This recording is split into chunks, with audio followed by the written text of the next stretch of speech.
లొంగుబాటు 10 ఏళ్ల క్రితమే ఉంటే బాగుండేదని కీలక వ్యాఖ్యలు చేసిన ఆషన్న,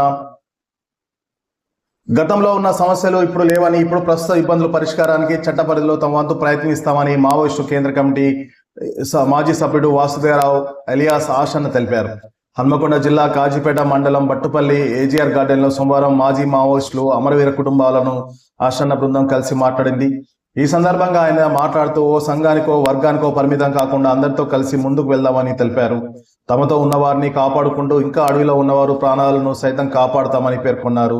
తమ లొంగుబాటు నిర్ణయం మావోయిస్ట్ పార్టీ బలంగా ఉన్నప్పుడు 10 ఏళ్ల కిందట తీసుకుంటే బాగుండేదని, ఇంతమంది అమరులయ్యేవారు కాదని చెప్పారు. 30 ఏళ్ల దండకారణ్యంలో ఆదివాసీల కోసం పనిచేస్తామని, నిర్బంధ స్థితిలో ప్రశ్నించే హక్కు నిలబెట్టుకోవడం కోసం పనిచేసినట్లు పేర్కొన్నారు.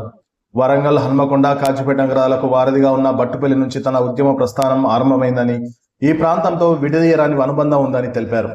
ఆషన్న వెంట పవనాందరెడ్డి ఎలియాస్ శ్యామ్దాదా, కందగట్ల యాదగిరి ఎలియాస్ రాజ్మాన్, ఆయన భార్య పద్మ, వనిత, వెంకటేష్, సంతోష్, అర్జున్, వికాస్ ఉన్నారు. అమరవీరుల కుటుంబాలను కలవడం, మాజీలు వారి కుటుంబాలతో మాట్లాడడానికి పోలీసు నిఘా వర్గాలు నిశ్చితంగా పరిశీలించాలని తెలుస్తుంది.